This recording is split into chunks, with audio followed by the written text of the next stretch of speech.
Bonjour mes amis, on va aujourd'hui comment faire pour pour larguer un pervers narcissique, comment faire pour rompre avec lui. Et si jamais je dois résumer ce qu'on va voir aujourd'hui, c'est mon conseil numéro 1, c'est faites extrêmement attention et préparez bien la chose. Donc on va voir dans cette vidéo aujourd'hui comment faire pour se préparer, comment faire pour être au point le jour où ça va arriver. On va voir ensemble quelle est la partie psychologique de la rupture amoureuse et on va voir aussi après ça des parties comme les avocats, comme le passage devant le juge, etc. ou les biens en commun si vous en avez. Alors, vous avez dû remarquer qu'il existe des phases dans l'emprise d'un pervers narcissique. D'abord, on a ce qui s'appelle la lune de miel. L'autre est parfait au tout début. Ça peut durer 3 jours, 3 mois généralement. Ça peut aussi durer 10 ans. C'est juste le moment qu'il faudra pour vous mettre dans ses griffes. Si jamais il vous faut 5 ans pour tomber fou amoureux, il va mettre 5 ans à vous faire une superbe lune de miel avant de passer à la suite. Une fois que cette lune de miel est finie, il va faire un test. Il va venir vérifier à quel point vous êtes sous son emprise. Il va donc par exemple commencer à vous descendre un petit peu, à vous dire des insultes ou des menaces, ou vous dénigrer, juste pour voir comment vous réagissez. Est-ce que vous restez bien accroché à lui ? Est-ce que ça passe ?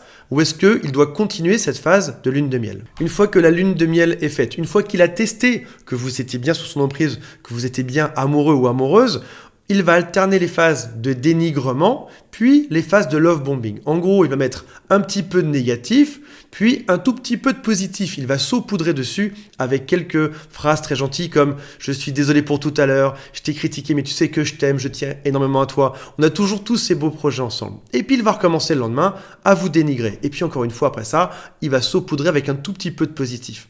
Sauf que plus on va aller dans le temps et moins il y aura de positif. Il va remarquer que vous allez devenir résistant à la douleur. Vous allez devenir dur au mal. Ça veut dire qu'il ne peut envoyer que du négatif et vous resterez quand même accroché à lui. Sauf qu'au bout d'un moment, on n'en peut plus, on craque, on a envie de partir de tout ça. Alors il y a 2 cas de figure. Soit c'est vous qui en avez marre et qui dites stop. Là, je pars, j'en peux plus. Et malgré tous ces efforts pour vous récupérer, il n'y arrivera pas parce que vous êtes vraiment arrivé au bout de vos limites. Ou alors, c'est lui qui remarque que vous devenez dur à manipuler et dur à contrôler. Un peu comme un vampire qui aurait aspiré tout le sang de sa victime. Et là, ça devient difficile d'obtenir encore un peu plus de sang. La victime se débat. Qu'est-ce qu'il fait ? Eh bien, Dracula va aller chercher une autre proie par la suite. Avant d'aller plus loin, je vous rappelle que si vous le souhaitez, vous pouvez vous abonner à cette chaîne, faire le quiz en dessous qui s'appelle « Est-ce que cette personne est perverse narcissique ou pas ?» Et si jamais votre situation est particulière, appelez un conseiller de mon équipe, c'est juste en dessous. Alors, rappelons une chose, c'est que les pervers narcissiques n'aiment pas être abandonnés. Pour rappel, ce sont des gens qui ont un ego démesuré, en tout cas ils font semblant d'en avoir un, c'est eux qui sont censés dominer, c'est eux qui sont censés te manipuler. Tu devrais être un esclave à leur service ou un objet à leur service. Et en partant, tu vas créer ce qui s'appelle une blessure narcissique. Alors, il y a plein de situations qui peuvent leur créer des blessures narcissiques. Par exemple, si dans une soirée, ils se font insulter ou rabaisser par quelqu'un, ça va venir toucher directement leur ego, ça va leur faire énormément de mal. Ils ont fait tout ce cinéma pour te prouver qu'ils étaient les meilleurs sur Terre et tout d'un coup, on les critique et c'est insupportable pour eux. Quand ils sont bannis, quand ils sont ignorés, quand quelqu'un ne vient pas à une soirée ou un dîner qu'ils ont organisé chez eux, c'est quelque chose qui est très dur à vivre. Parce qu'en fait, ils ont un ego qui est très fragile et ils ne supportent pas ça. On a l'impression qu'ils ont une image qui est forte. Souvent, des gens en coaching me disent « Mais mon narcissique ou ma narcissique, c'est la personne la plus diabolique, la plus forte sur Terre. » Non, stop. Ils te donnent l'image d'une personne forte. Mais en réalité, ce sont des personnes qui sont plutôt faibles, qui ont du mal à gérer leur ego, qui sont plutôt fragiles. Mais ils vont te faire croire que ce sont des gens qui sont redoutables. Le point suivant est essentiel. Vous devez préparer la fuite avant la rupture amoureuse de préférence. Réunissez tous vos documents importants, les certificats, pièces d'identité, passeport, tout ce que vous avez. Créez aussi, si vous le pouvez, un compte bancaire qui est personnel. Si votre téléphone mobile est sur la ligne de la famille, et bien encore une fois pareil, vous le séparez. Vous devez être prêt au cas où sa rage narcissique rendrait l'autre totalement délirant. Si jamais il commence à brûler vos papiers importants, si jamais il vous interdit l'accès à la chambre où il a tout stocké, si jamais il vous confisque les clés de la maison, c'est des choses qui sont possibles. Vous ne voulez pas vous retrouver coincé avec ça. Donc vous allez commencer par doucement migrer toutes les affaires les plus importantes à l'extérieur. Cherchez soit un endroit où il y aura un nouveau logement, soit demandez à un ami si temporairement il peut vous héberger et commencez déjà aujourd'hui à repérer la ville dans laquelle vous souhaiteriez habiter. Idéalement, ce serait une autre ville que celle où est votre pervers narcissique, mais ça peut être par exemple dans un autre quartier si vous habitez dans l'une des grandes villes de France. En troisième point va arriver la campagne de dénigrement et la recherche des alliés. Alors, rassurez-vous, ça fait très longtemps que votre pervers narcissique dit du mal de vous dans votre dos. Il va raconter n'importe quoi aux gens et parfois même, il peut se placer dans votre rôle. Je vais vous donner 2-3 phrases d'exemple. Vous êtes en soirée, tout se passe bien et votre pervers narcissique vient voir un de vos amis et il va lui dire « Tiens, c'est fou, hein, regarde ça.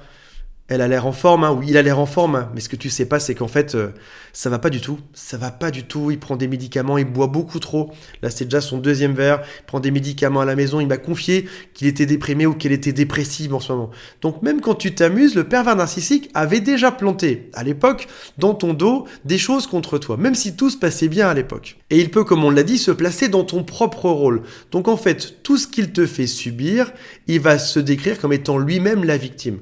Si jamais il te rabaisse du matin au soir, il va pouvoir dire à tes amis, mon compagnon, ma compagne me rabaisse du matin au soir. Tu vois, il prend pile le rôle inverse de celui qu'il a aujourd'hui. Son objectif, c'est de vous mettre dans la bataille, de créer de la confusion. Vous ne pourrez pas vous plaindre de la même chose par la suite, parce qu'il se sera déjà plaint de ce que lui vous fait subir. Si 2 personnes disent la même chose, il me critique du matin au soir, il me critique du matin au soir. Qu'est-ce qu'on va croire là-dedans? Donc quelque part, en vous attaquant, il vous place en victime qui va devoir passer son temps à se justifier auprès de ses amis par la suite. On se rappelle que ce n'est pas la peine de se justifier. Laissez-le dire ce qu'il veut à tout le monde. Ce n'est plus votre problème aujourd'hui. Si vos amis sont intelligents, ils vous croiront vous. S'ils sont moins intelligents, on s'en fiche, ils croiront l'autre. Et c'est vraiment pas une grosse perte. Si vous êtes encore manipulable, si vous dites « je veux partir », mais que il a l'impression que vous pouvez revenir, dans ce cas-là, il va s'excuser. Il va repasser en face de lune de miel temporairement, pendant quelques jours par exemple. Il va vous dire que vous êtes génial, il va s'excuser alors qu'il ne l'a jamais fait.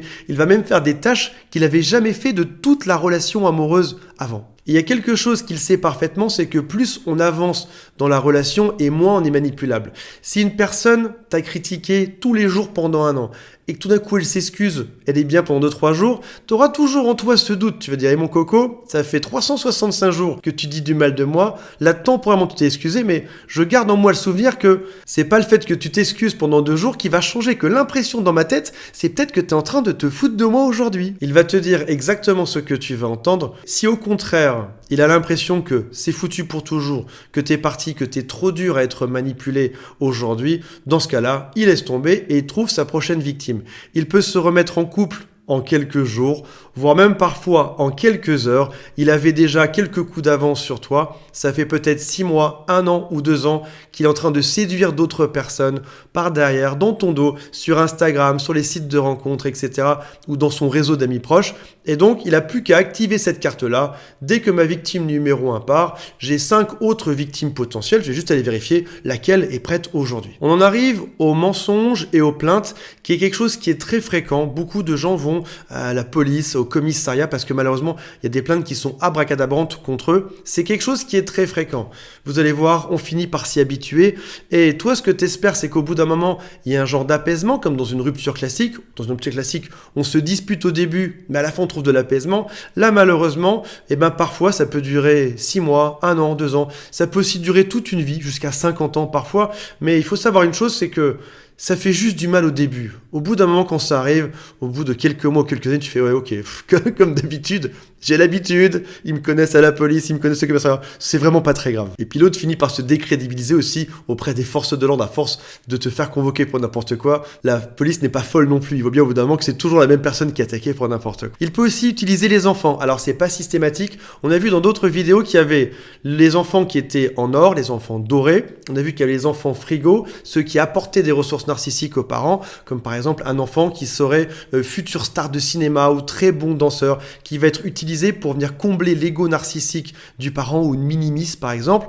Et tu as aussi l'enfant poubelle qui est totalement mis de côté et dont le père narcissique n'a rien à faire. Donc selon le type d'enfant qu'il a, selon le nombre d'enfants qu'il a, il peut dire du mal de vous, encore une fois, ce n'est pas systématique. Il peut aussi vous décrire comme une personne qui est très dangereuse, mais encore une fois, ce n'est pas non plus quelque chose qui est systématique, donc pas de paranoïa. Dans tous les cas, les enfants ne seront pas dupes très longtemps.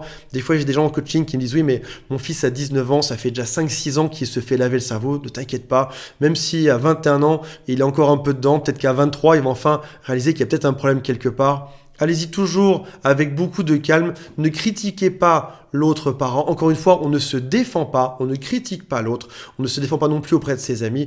On se contente de laisser couler et d'être une personne qui est exceptionnelle comme vous l'êtes au quotidien. 7e point, passage devant le juge. Si vous étiez marié ou si vous aviez des enfants, n'évoquez pas le mot pervers narcissique. C'est un mot qui est très galvaudé. Tout le monde a tendance à l'utiliser à tort et à travers. Si vous regardez ces vidéos depuis quelques temps, c'est qu'a priori, vous êtes vraiment face à une personne qui l'est. Mais j'ai entendu une femme hier me dire « J'avais rendez-vous avec un homme sur Tinder hier soir dans un bar, il n'est pas venu, donc c'est un pervers narcissique. » Donc on voit bien à quel point les gens confondent à peu près tout le truc.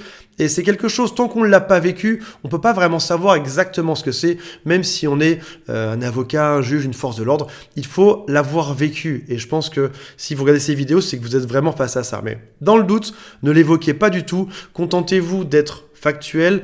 Ne vous placez plus en victime. Contentez-vous encore une fois de lister les faits. Des faits qui sont observables, mesurables, quantifiables. C'est ça qui vous fera avancer, même si l'autre vous attaque avec n'importe quel type d'argument, parce que ça arrive très souvent. Et surtout, cherchez une personne qui soit capable de vous défendre et qui comprenne ce type de situation.